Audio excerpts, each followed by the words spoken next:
E3 fantasy codes, classics, you know, like orcs, goblins, elves, and this kind of stuff, and try to resync them all to put the player in control of two heroes. That's a unique perspective of this game, which you will control actually archive, you can see here, and 6 small goblins here.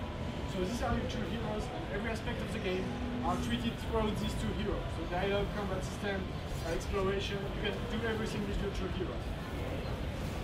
So archive here is a bit more British. It tends to resolve conflict in a more direct way, whereas 6 heroes goblin is a bit more sneaky, dodgy, and is the guy who would cheat and lie and do everything cool to you know, arrange situation.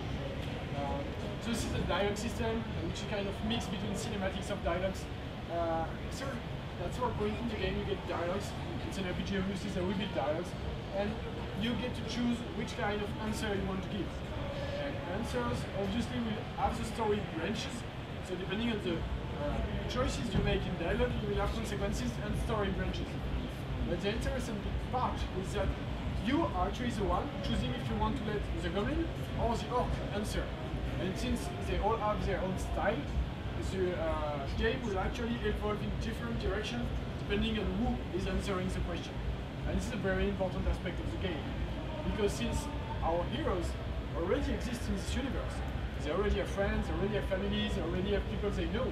So sometimes it's smarter to let one of them speak if he's talking to someone of his race or to someone of his family. But it's up to you to decide and to find out what's the best solution for you in dialogues. So here I'm in a situation where I control both my orc and my goblin. That's how the game starts, and that's how the game finishes. You do all the game with your 2 characters. So your mission in the game will actually be to get into the far end of the human land. You start with the orc territory, to find the human emperor and try to kill him, to seize this genocide.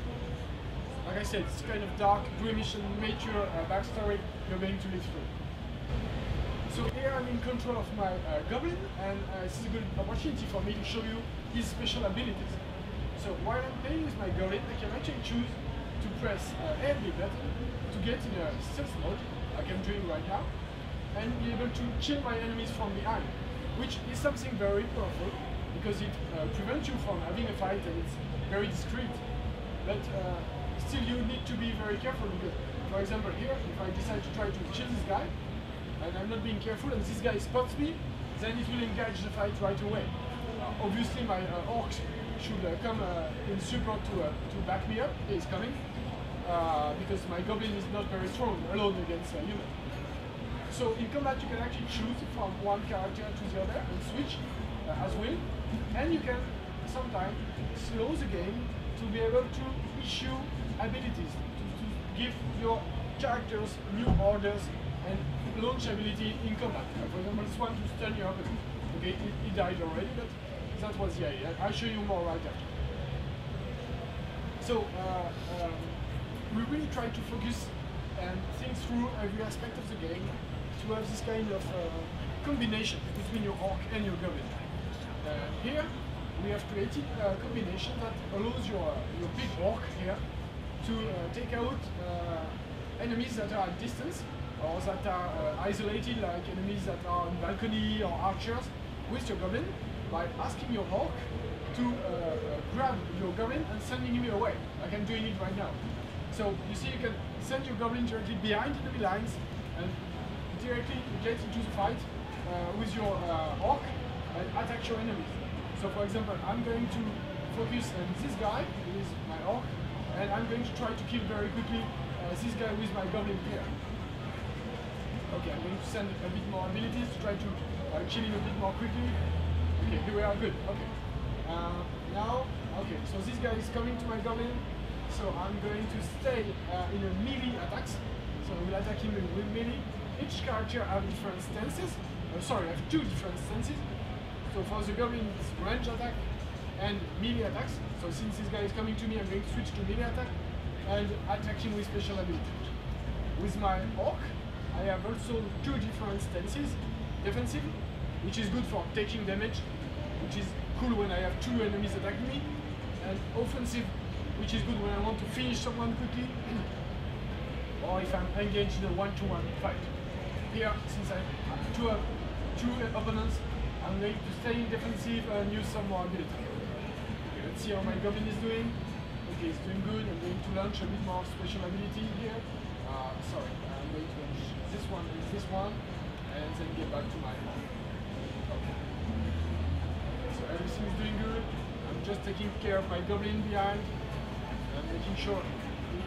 Okay, so now he has killed my opponent. And I'm going to switch to melee because I don't want my goblin to get into the fight.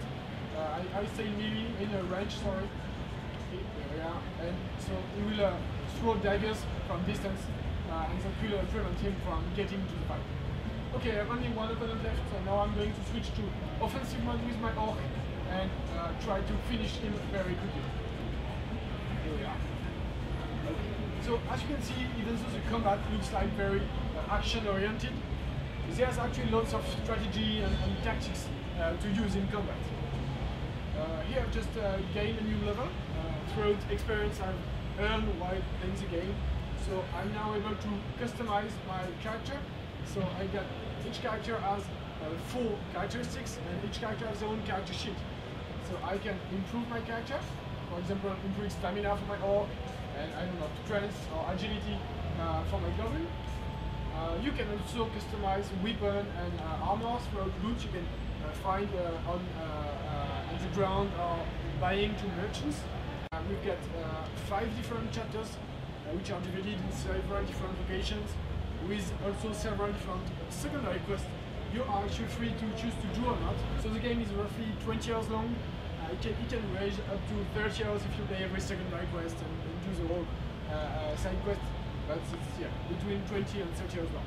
The game will release in September, October for PC, Xbox and PS3.